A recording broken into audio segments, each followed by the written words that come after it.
Suffering isn't something we welcome.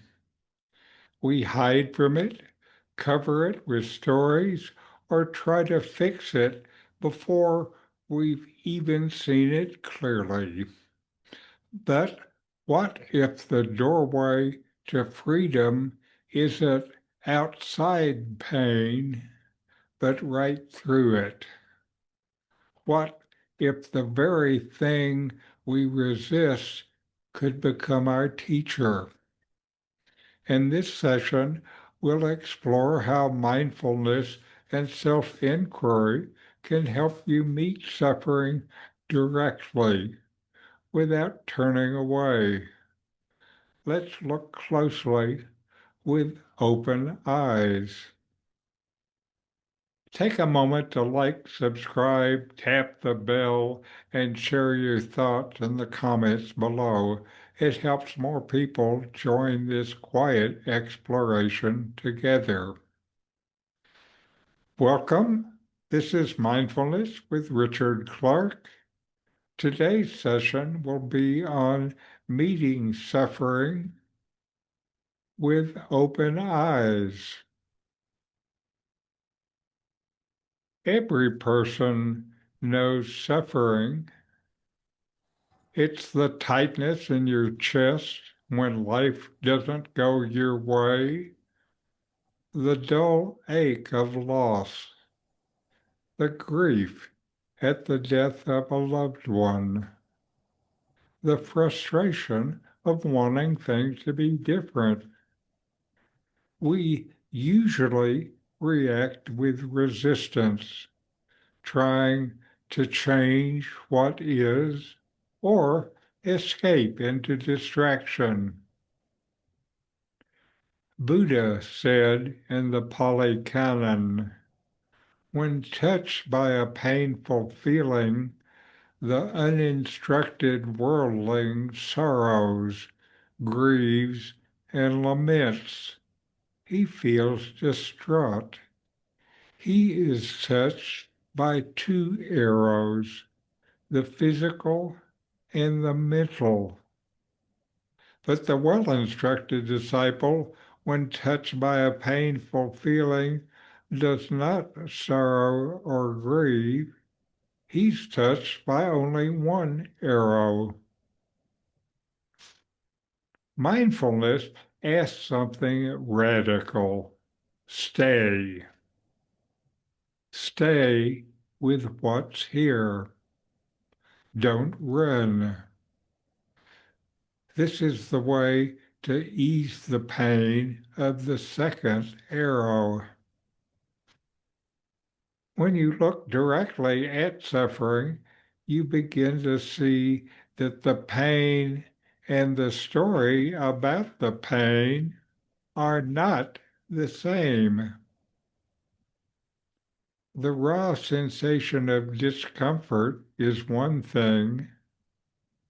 The mental commentary that says, I shouldn't feel this, is another. That second arrow, the identification, is where suffering grows. Through mindfulness, you train yourself to notice both. You sit quietly and feel the breath. The mind pulls you towards judgment. Why am I still like this? When will this pass? But the practice is to return, to feel what's actually happening right now. In doing that, something begins to shift. Awareness itself is untouched. It sees the body's tension and the mind's reaction, and awareness stays open. This is where self-inquiry deepens the practice. You start to ask, who is suffering?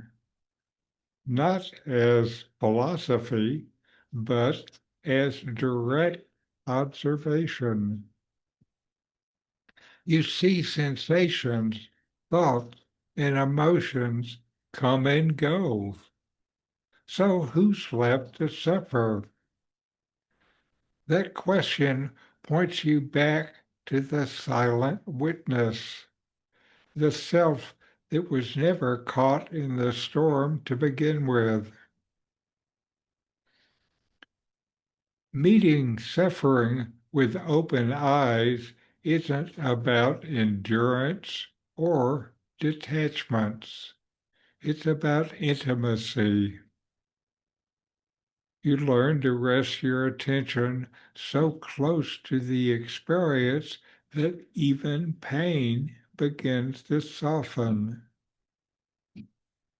When you stop resisting, a surprising thing happens.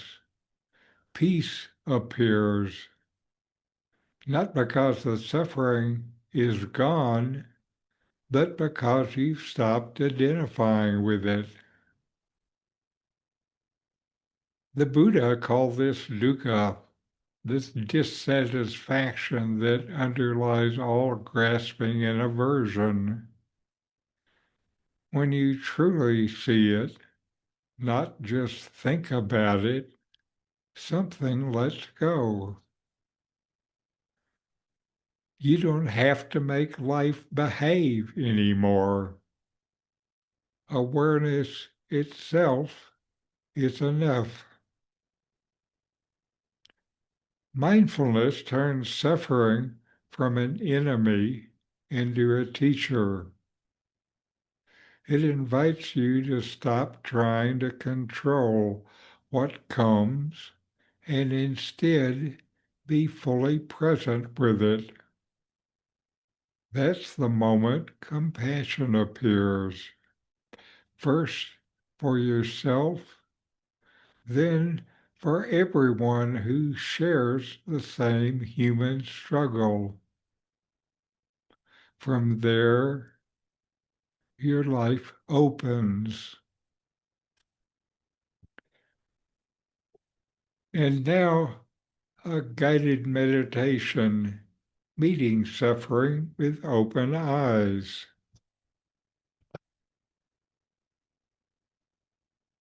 Settle in, sit comfortably, eyes closed.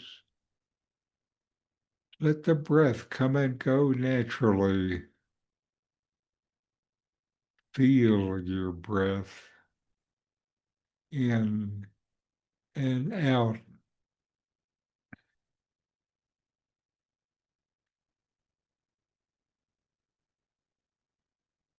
Now soften. Feel the weight of your body resting on the earth. There's nothing to do, nothing to fix. Just be here.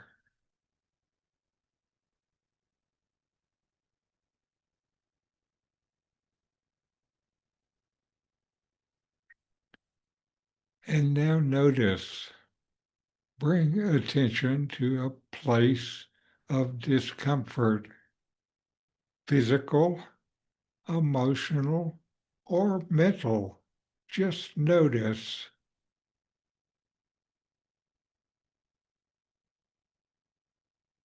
Let the experience fill you.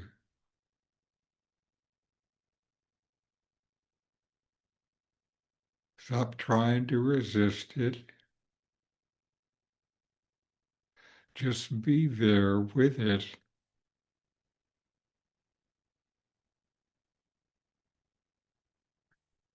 And stay present. Instead of avoiding, allow the experience to unfold. Breathe gently through it.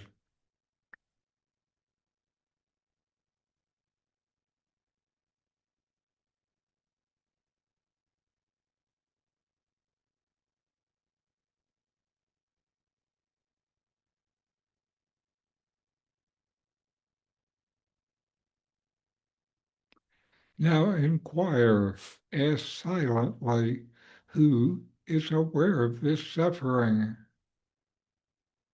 Rest is that awareness.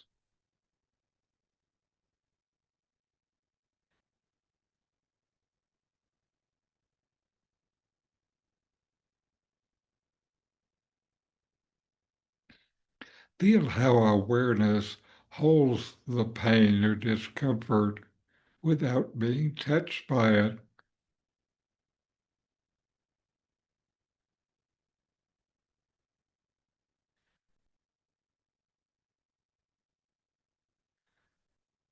And now rest. Let everything be as it is, still, quiet, and open.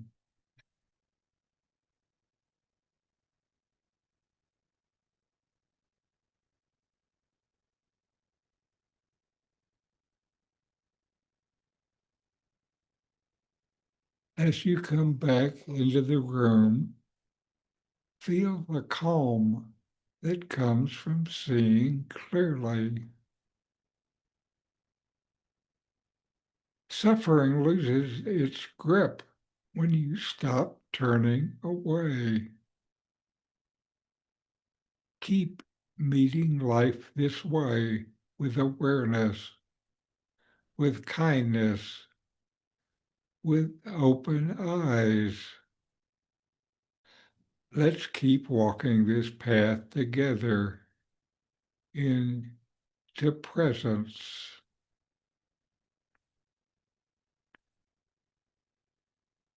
So, Lamar, are you there? Can you turn on your microphone? How has your meditation been?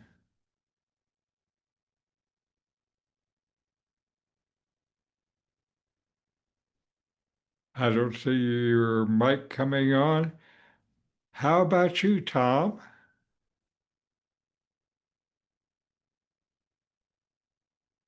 How's your meditation been? It's been sporadic, but still it's occurring um, in, I would say, shorter periods, but more frequent. Uh-huh. So that's the change.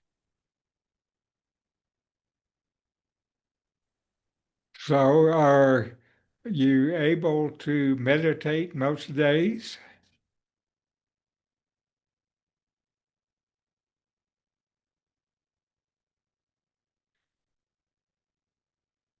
Hello, I see Lamar there with his hand up.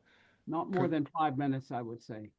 Okay, even 5 minutes is still good, and part of it, you're getting into the habit of doing it. And, so doing it some is a lot more than not at all. And as the habit builds, you should find yourself being comfortable doing it longer.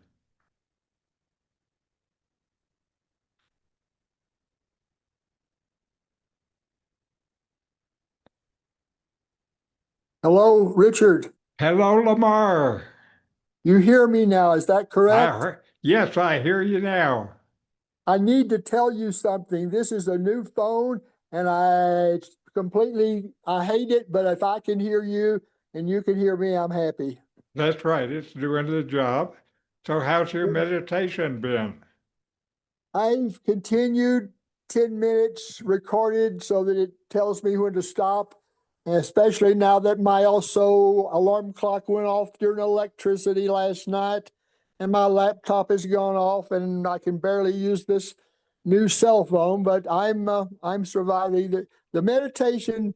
I'm even adding a few little extra chunks here and there, and I'm uh, I'm going. There's some other roundabout things that I'm kind of into. I'm working to get more into. I think what people mean when they tell me they want me to be in my body and not my mind. I think it means closer to meditation.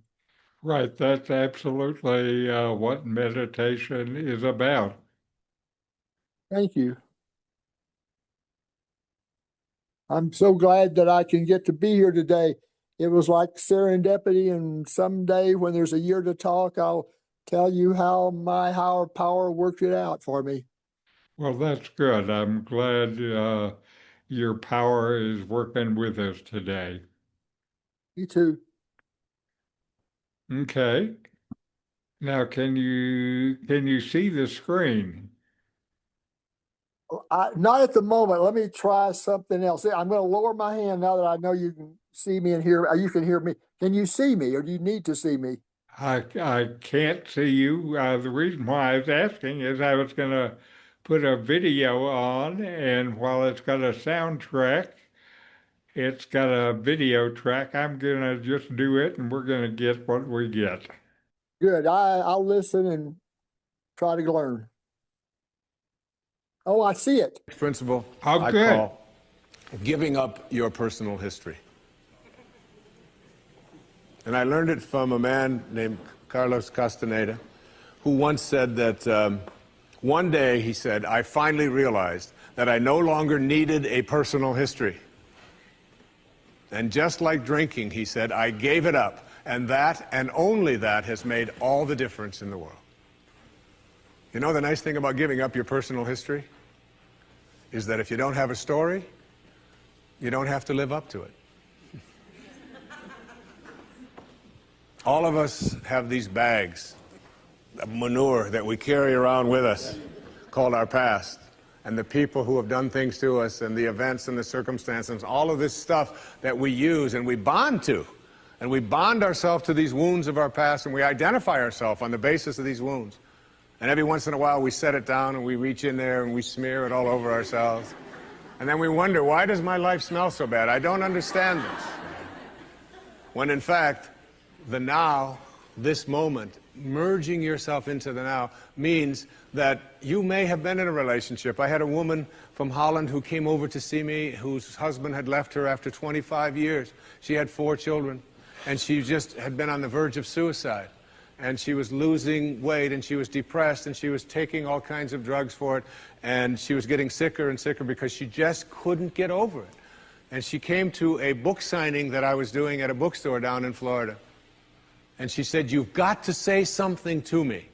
You've got to say something to me that will help me to get over this. And I told her this line. I said, give up your personal history. Merge yourself here, now, into this moment. And those 25 years are something, if you want to understand how to do it, think of your past as, oh, this hat. And this is your past. Now, you can't just set this thing down over here and walk away from it and give up your personal history, because you'll always have it there to look back at. What you do is you pick up your past and you embrace it. You understand it, you accept it, as I had to go through these things that I had to go through in order for me to get to this place today, and the evidence for that is that I did. You don't need any more evidence. You did. And then you toss it. You toss it. You embrace it, and you toss it. And you merge into the now by giving up your attachment. And some of you have heard me use the metaphor of the wake. Alan Watts talked about the wake is not what drives the boat. The wake is just a trail that is left behind. That's all it is. And so is the wake of your life. And the wake doesn't make the boat go, and neither does the wake of your life, the reason why your life is going in the direction that it is. The wake is a trail that is left behind, and it's an illusion to believe that it is the cause of your suffering or your struggles or your difficulty. Give it up. Let it go. Embrace it, understand it, get help doing that if you must, and then move into the now.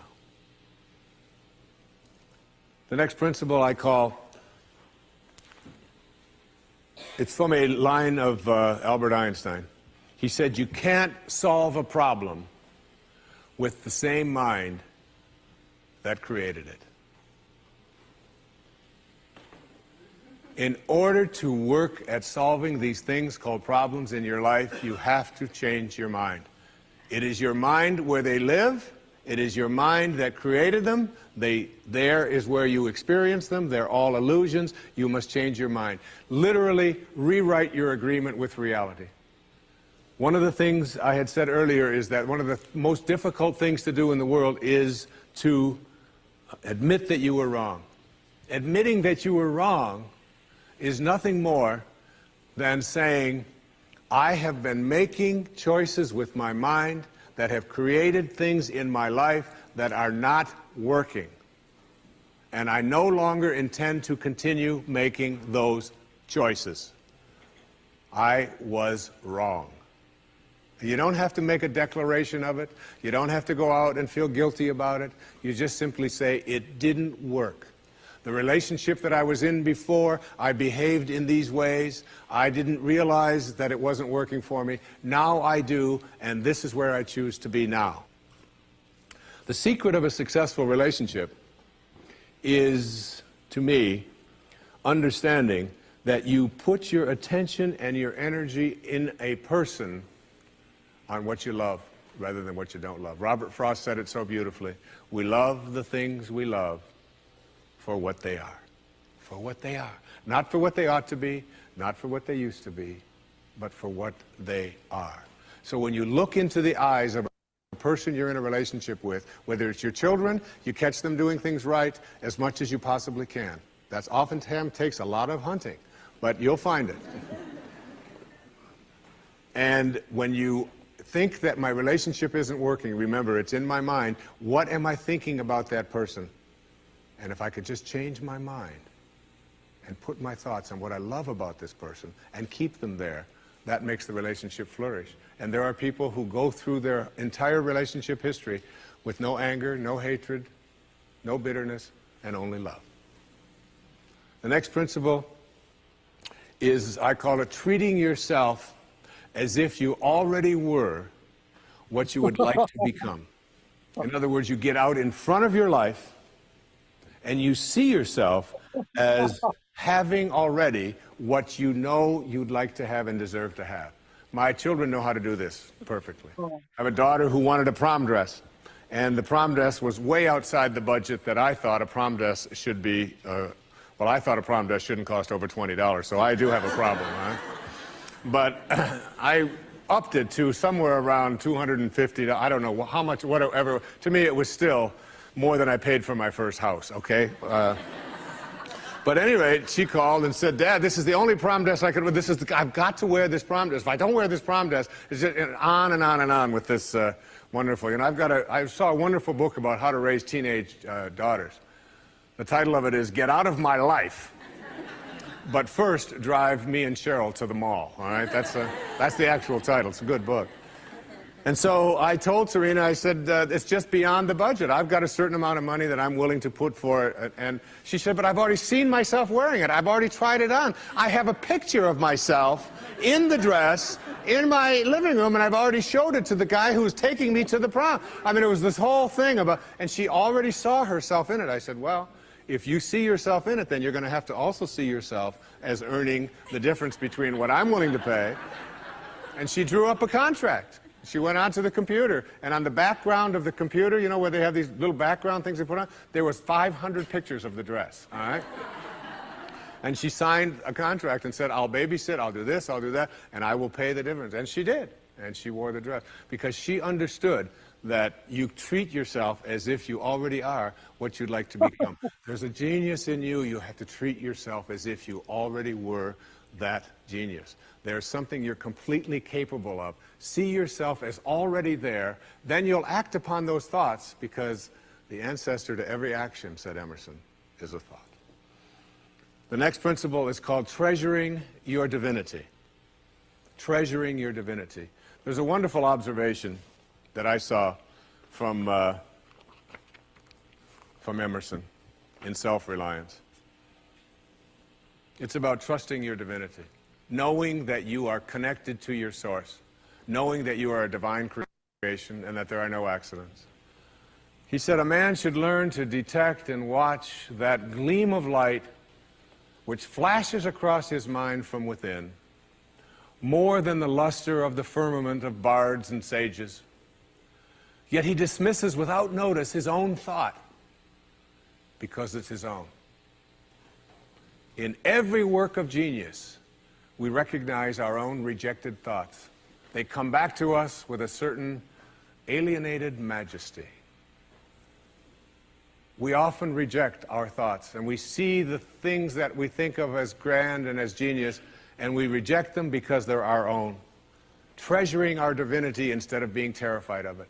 Knowing that I am always connected to my source. There is no way that I cannot, because it is in you, and I am in you, and you are in me, and you can never be separated from it. There is no place that this source is not. It grows everybody's fingernails. It beats everybody's hearts. It digests everybody's foods. It opens all the flowers, and you're always connected to it. And finally, the last principle I call wisdom is avoiding all thoughts which weaken you. You know, every thought has an energy, just like everything else in the universe. And if you have a thought of shame, it will weaken your muscles. And what is your heart but a muscle? If you raise a child to believe in shame and feel ashamed of themselves, every time they think that shameful thought, they will be weakened. And if you have a thought of fear, and if you have a thought of stress, and you have a thought of anguish and anxiety, all of these thoughts and many more are the thoughts that will always weaken you. When you are having a thought that you know is disempowering you, shift it. Shift it to one that is empowering rather than disempowering. And the thoughts that empower are thoughts of neutrality and willingness and love, and ultimately thoughts of divinity. And when you see a troubled person who is out there struggling at the highest level of unity consciousness or God consciousness or spiritual consciousness, you recognize yourself in all that you see. There, but for the grace of God, go I. And I am connected to that person. Changing your thoughts. I appeared on the Tonight Show many years ago, several times, quite a few times. And I remember coming home from the Tonight Show, and I was walking along the beach, and they had taped the show the night before, and I was out for a walk, and a woman who lived in the Northeast stopped me, and she said, "Didn't I see you last night on the, how could you be here?" I said, "Well, I flew the red eye, and I was walking along." And she said, "You know, we're moving down here." She said, "What are the people like here? What's it like?" And I said to her, I said, "Well, what are they like where you live?" She said, "Well," she said, I live in a very big city." And she said, "They're very pushy. And people are not very kind. And they don't have time for you." And she said, "It's really not very pleasant." She said, "That's one of the reasons I'm leaving there." I said, "Well, that's pretty much what you're going to find here." That's basically what the people are like here. On the way back on the same day, someone else who had seen me the night before on the Tonight Show, who had lived in the Midwest, stopped me and asked me almost the same question. She said, "You live here?" I said, "Yes." She said, "Well, my husband and I are moving here and we're looking for a school." She said, "What are the people like here? What's it like here?" I said, "What are they like in Chicago where you live?" She said, "Oh," she said, "it's the Midwest." She said, "People are very friendly, they're open, they open their homes to you, they're very loving, they're very kind." She said, "It's a wonderful place." She said, "I love that, I'm going to really miss that." I said, "That's pretty much what you're going to find here." It's what you expect, it's what you think about that expands. It's what Emerson taught us. The ancestor to every action is a thought. Change your thoughts, and you change your world. Change your expectations, and you change around what you begin to manifest and see showing up in your life.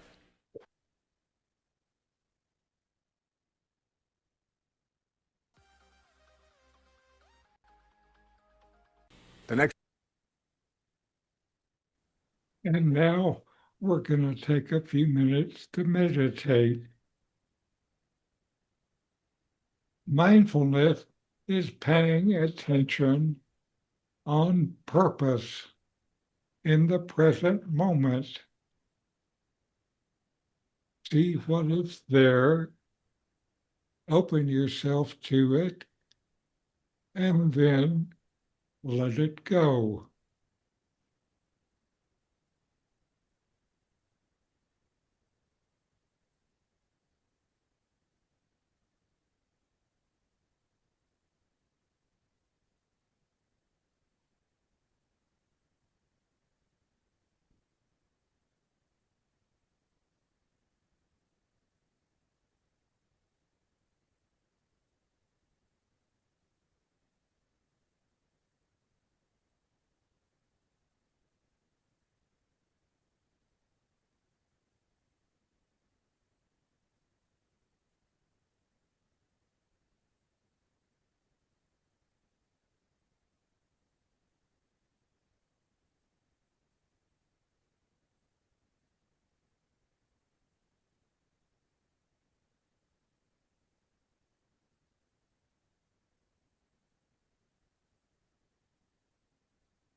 sorry.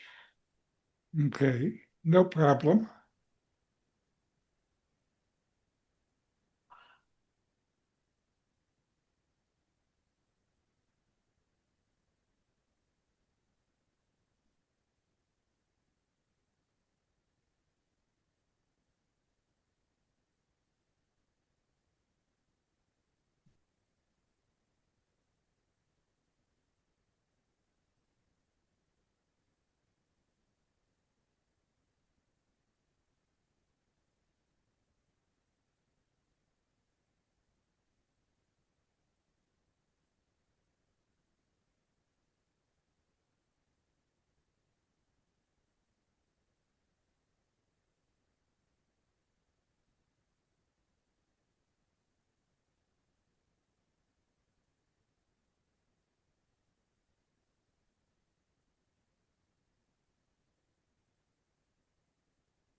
All right.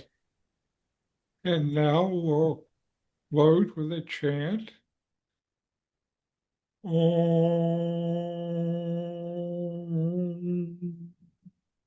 Shanti, Shanti, Shanti. Om. Peace, peace, peace.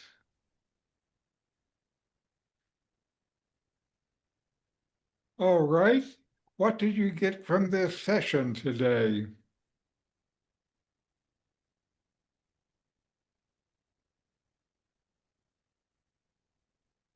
Tom or Lamar?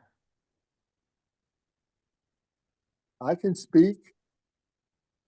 Yes.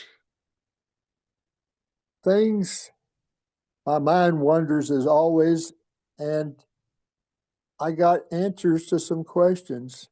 And then I tried to come back to meditation, which I think people have told me is the best for me.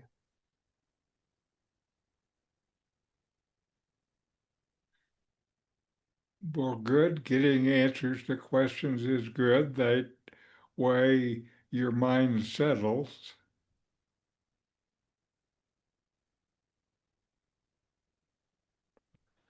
But finally, the meditation is just simply quiet peace.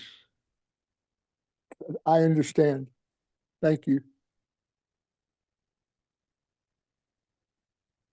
Well, very good. Have good meditations, and we'll see you next week. Thank you. Goodbye. Goodbye.